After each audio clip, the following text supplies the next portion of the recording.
This is the IELTS listening test. You will hear a number of different recordings and you will have to answer questions on what you hear. There will be time for you to read the instructions and questions, and you will have a chance to check your work. All the recordings will be played once only. The test is in 4 parts. At the end of the test, you will be given 10 minutes to transfer your answers to the answer sheet. Now turn to part 1. You will hear a woman called Tanya talking to her friend called Simon, who lives abroad. Tanya is planning to visit Simon. First, you have some time to look at questions 1 to 4.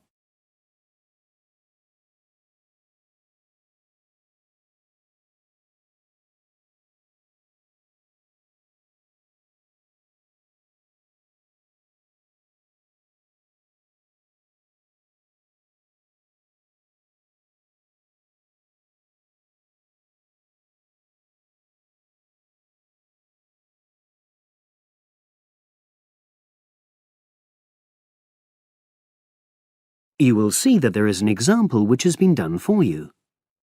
On this occasion only, the conversation relating to this will be played first.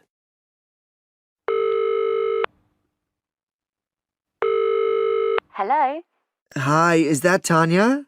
Yes, Simon. Lovely to hear you. How are you? Very well, and we're so looking forward to seeing you. So am I.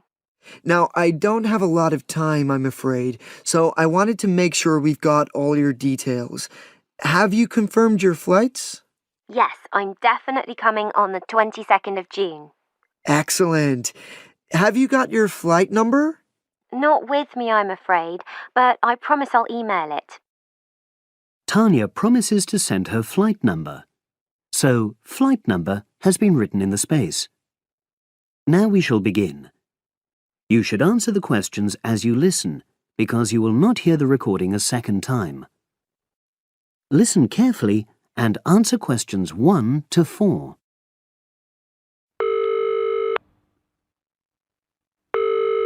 Hello? Hi, is that Tanya? Yes, Simon. Lovely to hear you. How are you? Very well, and we're so looking forward to seeing you. So am I. Now, I don't have a lot of time, I'm afraid, so I wanted to make sure we've got all your details. Have you confirmed your flights? Yes, I'm definitely coming on the 22nd of June. Excellent. Have you got your flight number? Not with me, I'm afraid, but I promise I'll email it. Let me make a note of all this. Yes, do, because one of us will try to come and collect you from the airport if we can. I presume you'll be coming into Terminal 1? I don't know. I'll have to find out which one it is. Yes, you must. We don't want to be waiting at the wrong one. But hang on, I'll be arriving at about lunchtime, and that'll mean you have to take time off work to pick me up. You really mustn't do that. Look, we're not all that busy at work, and if there's a problem, I can text you when you arrive, and you can take a taxi. Okay. There's a really good company called Pantera. Can you spell that? It's Pantera. They have a stand at the airport. You can't miss it, and they're really reliable. Great, thanks. How far are you from the airport? About 40 minutes. And you're near the city centre, aren't you? We're east of it, actually. Don't tell the driver city centre because you'll really get caught up in traffic. Okay, and I'll make sure I carry your address with me. Now, have you got my mobile, cell phone number? Yes, you sent it last month. But I tell you what, I don't think I've got yours. I'd better have it now, just in case. Okay, and I changed it recently anyway. Ready? It's 07765 328 411. Before you hear the rest of the conversation, you have some time to look at questions 5 to 10.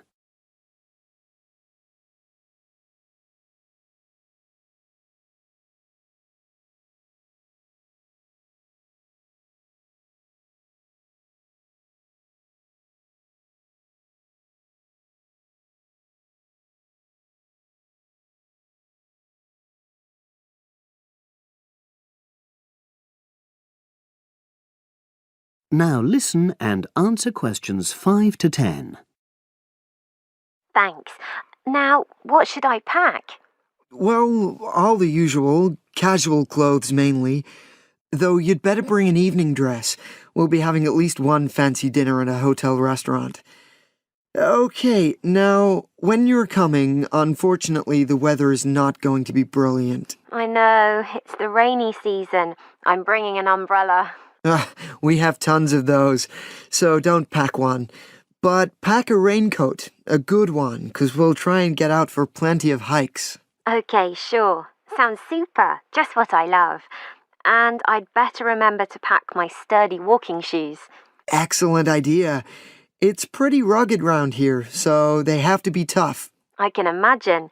I'm so looking forward to getting out. Oh, Simon, before I forget, you recommended I read a book about your area. Yeah. What was the name again? I'd like to read it to get an idea of the history, etc.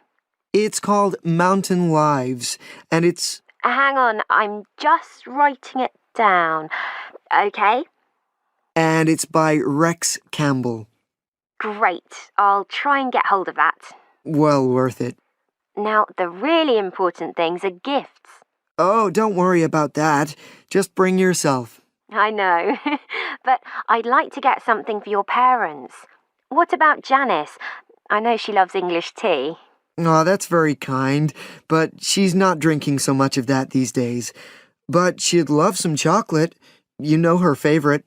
Oh, yes, that'd be nice. I'll do that. And Alec, is he still into racing? Very much so. I was thinking of bringing a calendar, with horse racing pictures. What a good idea. He'd love that. Great. So that's about it, I think. Yes, I think so. So you'll send me your number again? That is the end of part 1. You now have half a minute to check your answers.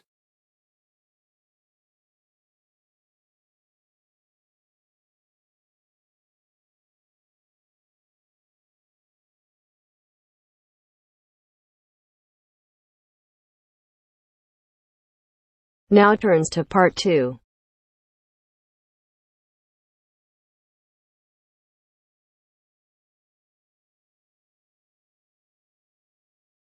You will hear a woman asking a shop assistant about DVD players. First, you have some time to look at questions 11 to 14.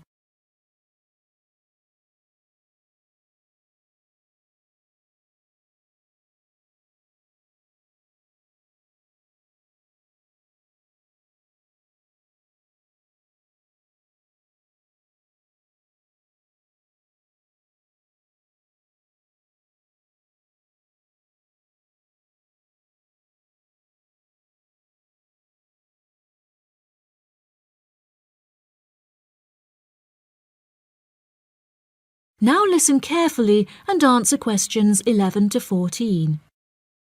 Hello, I'm interested in buying a DVD player. Can you help me, as I don't know very much about them? Of course. We sell quite a range. Actually, we're doing a customer survey at the moment, so I wonder if I could fill in this form about you, and that will actually help me to advise you on the best DVD player for you. Oh, okay. First of all, your occupation. Student. Okay.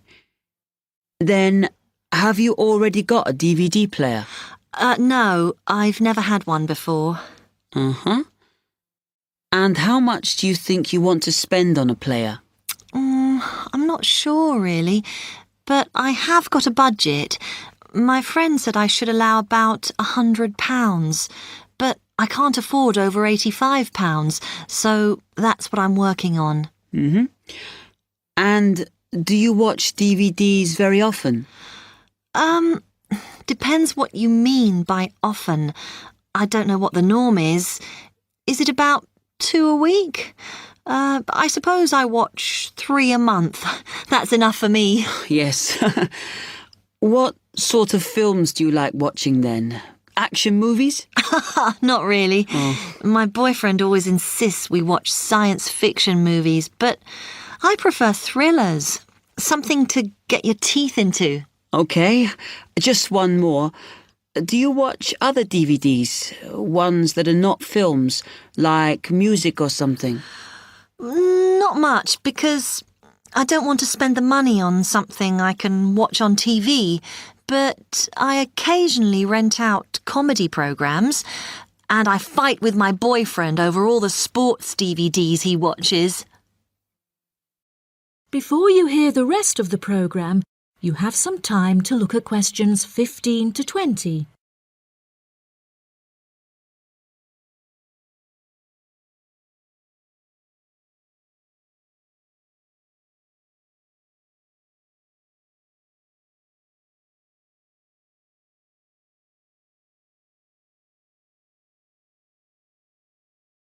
Now listen and answer questions 15 to 20. Okay, let me explain a bit to you about the DVD players that are in your price range. First, there's the DB30, which has only got basic features, but it is a bargain at £69. Now, all the DVDs come with an after-sales service that starts when the guarantee runs out. As it's so cheap, the DB30 comes with a limited after-sales service, as it only includes parts. You would have to pay for most of the repair. Seems okay. Then, a slight grade up from that is the XL643. This comes with an additional feature in that it has an extra button allowing you to record. That's quite useful. Oh, yes. That would mean spending less on DVDs to watch. Yes, so you'd make the extra money back on it that it costs. Let me see how much it is. Yes, that one's actually reduced at the moment from £79 to £71.99. Oh. I think it's worth the extra myself. And is that the same level of after-sales service as the other one? Well, you get a bit more for your money because what we're offering is a discount on labour. So you don't pay the full price if you have to call an engineer out. I see. Then the last one is this Tri-X24. It's a very good player, and you can use it to listen to your CDs as well as watch DVDs. It looks nice, but I bet it's expensive. No, it's not top of the range. Let's see. Yes, it's £94. But what you have to remember is that includes insurance, so you don't have to pay extra for that. And it comes with a guarantee that's valid for 3 years, as opposed to the usual one. What do you think? Maybe.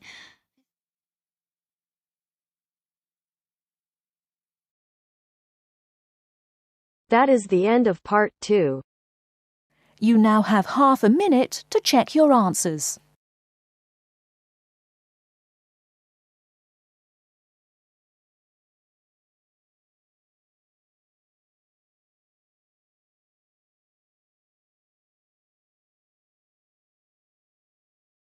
Now turns to part 3.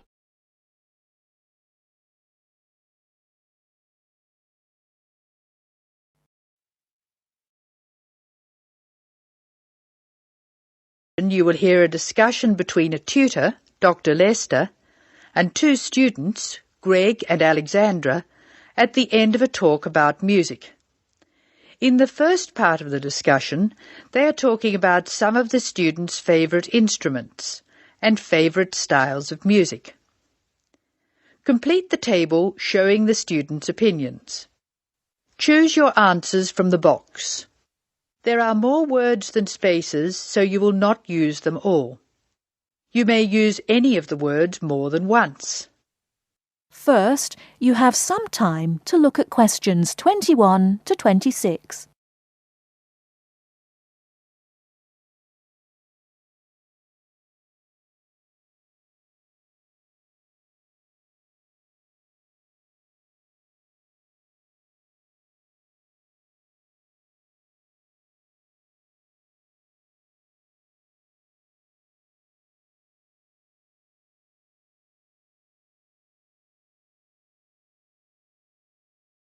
Now listen carefully and answer questions 21 to 26. I think it's time we looked at the results of our survey. What did you find out, Alexandra? We're a group with very diverse tastes, Dr. Lester. I'm not surprised. What were the favourite instruments? Well, Greg loves drums. He told me he played drums when he was at primary school, and now he plays drums with his friends at weekends. They have a band. Good. What do you like to play, Alexandra? My favourite is the guitar. However, I haven't played for years, so I keep hoping to start again. Will I go on with the others? Yes, please. Katya is like Greg. She loves to listen to drums. She says she's not a player, just a listener. Rachel, as you know, is a violinist, so of course it's natural that she should favour the violin. So we have two people who love the sound of the drum and two who like strings. The violin for Rachel and the guitar for Alex. What does Harry like? Harry says the best instrument of them all is the piano. He claims it's more versatile than any other instrument. Emiko plays the piano, but her favourite instrument is the flute. The flute? Yes, Emiko plays the flute too, of course. Thank you, Alexandra. Greg, will you tell us the students' favourite style of music? We're really very conservative. My favourite is classical music, and that's Alexandra's choice too. Katja claims to like rock. So that's a vote from Greg, Alexandra and Katja. Doesn't Rachel prefer classical music? Rachel made a choice which surprised me. She plays the violin, so I expected classical or opera. But Rachel says that she prefers country music. How interesting. What's Harry's choice? Harry likes to listen to opera and loves to go to see a performance. He says opera has everything, colour and spectacle and theatre and great music. And Emiko? Emiko says jazz is her favourite music. She goes to listen to jazz every Friday evening. She also likes opera, heavy metal, classical, but jazz is the best. Thank you, Greg. I wanted to see what you all liked so I could understand your musical tastes more. And I want to move from this to a discussion of the physiological effects of music. In the second part of the discussion, Dr. Lester will talk about the way music affects our bodies. Before you hear the rest of the talk, you have some time to look at questions 27 to 30.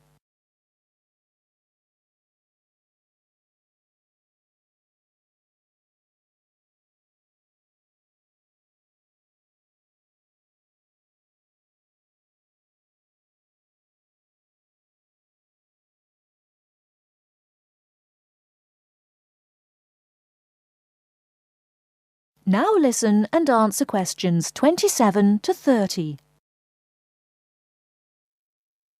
For the purposes of this discussion, I'm going to divide music roughly into two types. Music which stimulates us and music which calms us. It seems that music which stimulates us gives rise to actual changes in our bodies. We listen to exciting music and our hearts beat faster, our blood pressure rises, and our blood flows more quickly. In short, we're stimulated. Soothing music, however, has the opposite effect. We relax and let the world go by. Our heart beats more gently, our blood pressure drops, and we feel calm. Alexandra, can you think of things which help us to relax? Gentle rhythms? Yes, in part. The melodies which help us to relax are smooth-flowing and often have repeated rhythms. These rhythms are constant and dynamic, a little like the crash of the sea on the beach. Their very predictability is sedating, relaxing. By contrast, very loud, discordant music with unpredictable rhythms and structures excites and stimulates us. These two generalizations about the differences between music which stimulates and music which soothes are true as far as they go, but they are far from conclusive. We still have a lot of research to do to find out what, for instance, people of different cultures hear and feel when they listen to music. This department is taking part in a continuing study on the influence of culture on musical perception, and we'll talk about that more next week. That is the end of part 3. You will now have some time to check your answers.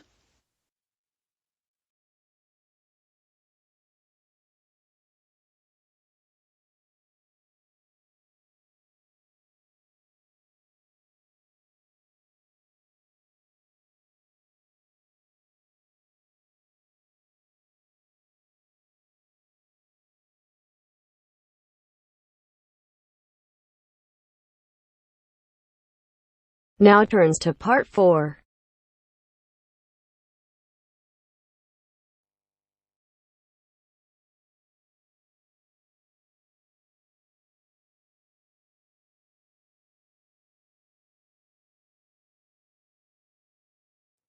You will hear a speaker giving a talk about some recent research about unusual life forms. First, you have some time to look at questions 31 to 40 on pages 14 and 15.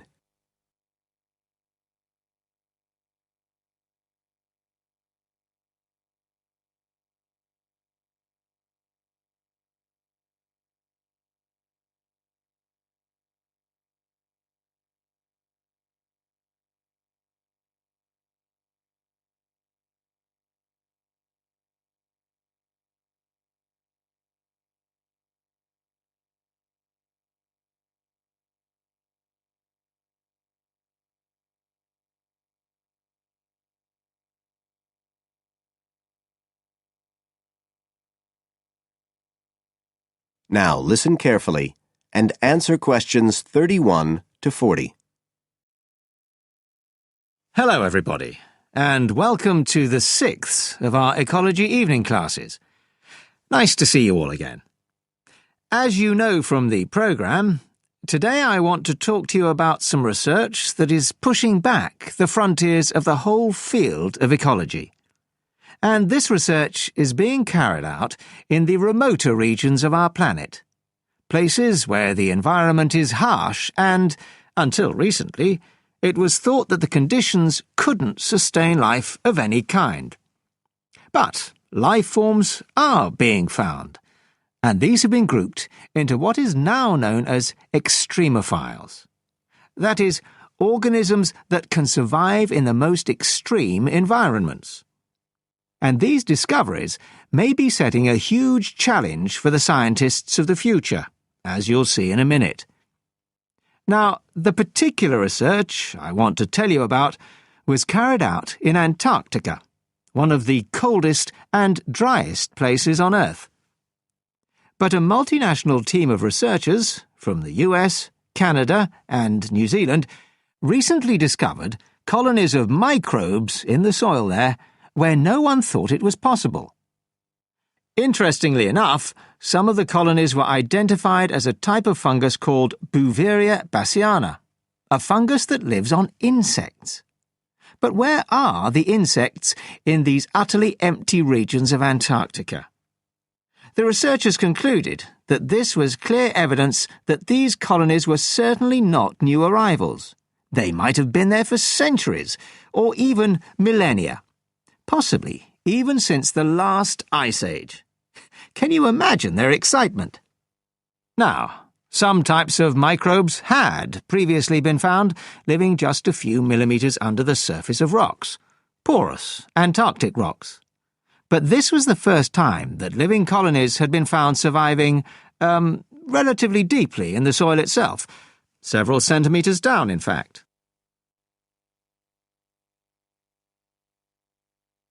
So, the big question is, how can these colonies survive there? Well, we know that the organisms living very near the rock's surface can still be warmed by the sun, so they can survive in their own microclimate. And this keeps them from freezing during the day. But this isn't the case for the colonies that are hidden under the soil. In their research paper, this team suggested that the very high amounts of salt in the soil might be the clue, because this is what is preventing essential water from freezing. The team found that the salt concentration increased the deeper down they went in the soil. But while they had expected the number of organisms to be fewer down there, they actually found the opposite. In soil that had as much as 3,000 parts of salt per million, relatively high numbers of microbes were present, which seems incredible. But the point is that at those levels of salt, the temperature could drop to minus 56 degrees before frost would cause any damage to the organisms. This relationship between microbes and salt, at temperatures way below the normal freezing point of water, is a really significant breakthrough. As you all know, life is dependent on the availability of water in liquid form, and the role of salt at very low temperatures could be the key to survival in these kinds of conditions. Now, the process at work here is called supercooling, and that's usually written as one word, but it isn't really understood as yet, so there's a lot more for researchers to work on. However, the fact that this process occurs naturally in Antarctica may suggest that it might occur in other places with similar conditions, including on our neighbouring planet, Mars. So, you can start to see the wider implications of this kind of research. In short, it appears to support the growing belief that extraterrestrial life might be able to survive the dry, cold conditions on other planets after all. Not only does this research produce evidence that life is possible there, it's also informing scientists of the locations where it might be found. So all of this might have great significance for future unmanned space missions. One specialist on Mars confirms the importance of the... That is the end of part 4. You now have half a minute to check your answers.